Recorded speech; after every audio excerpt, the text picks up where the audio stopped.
মাত্র 2টা ডিম দিয়ে আজ হবে মজার একটা রেসিপি।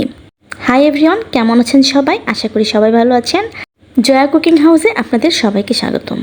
কয়েকদিন ধরে মাছ মাংস কিছুই মুখে ভালো লাগছে না, তো ভাবলাম ডিম দিয়ে কিছু একটা বানিয়ে ফেলি, যেটা সহজেই রান্না করা যাবে আর খেতেও অনেক বেশি টেস্টি হবে। তো আজ আমি 2টা ডিম দিয়েই কিছু একটা বানানোর চেষ্টা করব, তো সাথেই থাকুন। এজন্য আমি একটি বাটিতে বেশি করে একটু পেঁয়াজ কুচি করে নিলাম। পেঁয়াজের পরিমাণটা একটু বেশি করে দিলেই ভালো হয়। আমি এখানে দিয়ে দিচ্ছি গাজর কুচি। আমি গাজরগুলোকে গ্রেটারের সাহায্যে খুব মিহি করে কুচি করে নিয়েছি। এরপরে আমি দিয়ে দিচ্ছি কাঁচামরিচ কুচি। আমি এখানে আরও অ্যাড করছি ধনিয়া পাতা কুচি।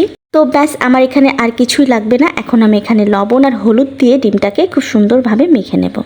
আমি এখানে জাস্ট 2টা ডিম দিয়ে বানাচ্ছি বলে এটা কোনো বিষয় না যে আপনারাও 2টা ডিম দিয়ে বানাবেন। আপনারা এখানে বেশি ডিম দিয়েও বানাতে পারেন।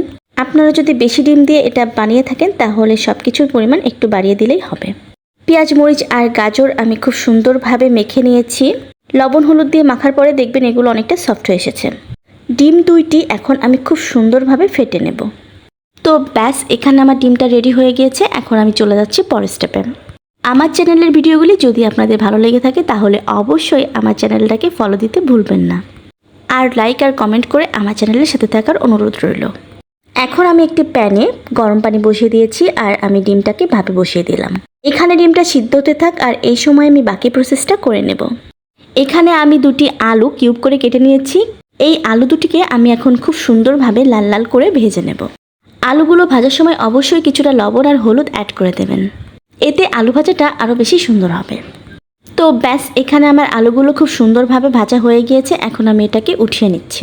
এখানে আমার আলুগুলো তো ভাজা হয়ে গেল, আর ডিম সিদ্ধর কী খবর সেটা দেখে আসি। দেখি ডিমটা খুব সুন্দরভাবে সিদ্ধ হয়েছে কিনা।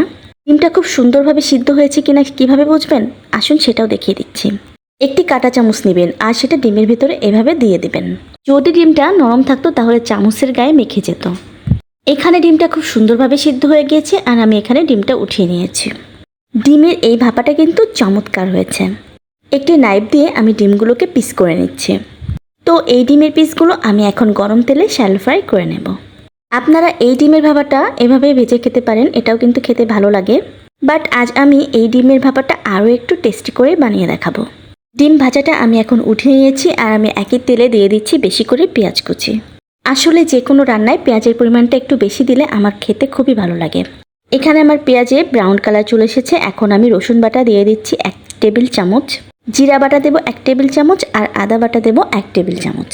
সামান্য একটু পানি অ্যাড করছি যেন মশলাগুলো পুড়ে না যায়। এখানে আমি আরও অ্যাড করছি ধনিয়া গুঁড়া 1 টেবিল চামচ আর মরিচের গুঁড়া 1 টেবিল চামচ। এই পর্যায়ে মশলাটাকে আমি খুব সুন্দরভাবে কষিয়ে নেব। মশলাটাকে খুব সুন্দরভাবে কষানোর জন্য সামান্য একটু পানি অ্যাড করতে হবে। আমি এখানে স্বাদমতো লবণ দিয়ে দিচ্ছি আর হলুদের গুঁড়াটাও দিয়ে দিলাম। মশলাটাকে কিছু সময় কষিয়ে আমি এখানে অ্যাড করছি টমেটো কুচি। আমি এখানে একটা টমেটো কিউব করে কেটে দিয়েছি, আর কিছুটা গাজর কুচিও আমি এখানে দিয়ে দিলাম। এখানে আমার গাজর কুচিটা বেশি ছিল এই জন্য দিয়েছি, আপনারা এটা স্কিপ করতে পারেন। এখানে আমার মশলাটা খুব ভালোভাবে কষানো হয়ে গিয়েছে। এখন আমি আলু ভাজাটা এর সঙ্গে অ্যাড করে দিলাম। এখন আলুটাকে মশলার সঙ্গে খুব ভালোভাবে কষাবেন। তারপর ডিম ভাজাগুলো আলুর ভেতরে দিয়ে সেটাকেও খুব ভালোভাবে কষিয়ে নেবেন। খুব ভালোভাবে কষানো হয়ে আসলে দিয়ে দিবেন কিছুটা পানি। যেহেতু আমি এই ডিমের ব্যাপারটা ভুনা ভুনা রান্না করব, এই জন্য পানিটা একটু অল্প করেই আমি দিয়েছি। এটা এখন আর রান্না করতে খুব বেশি সময় লাগবে না।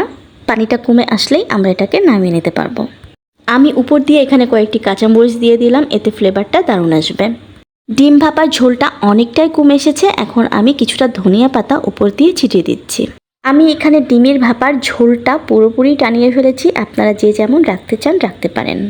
ডিমের ভাপাটা আমি নামিয়ে নিয়েছি। দেখতেই পাচ্ছেন কতটা চমৎকার হয়েছে ডিমের এই রেসিপিটা। এই ভাপাটা থেকে এত দারুণ একটা ফ্লেভার আসছে, আমি নিজেকে আর আটকিয়ে রাখতে পারছি না। আমি খেতে বসে গিয়েছি। কি বলবো বন্ধুরা, রান্নাটা অসাধারণ হয়েছে আর খেতে কিন্তু অ্যামেজিং। আপনারা বাড়িতে একবার হলেও এই রান্নাটা ট্রাই করবেন।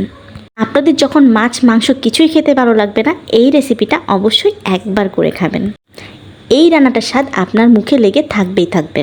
তো বন্ধুরা, আজ এই পর্যন্তই। সবাই ভালো থাকবেন। Thank you everyone.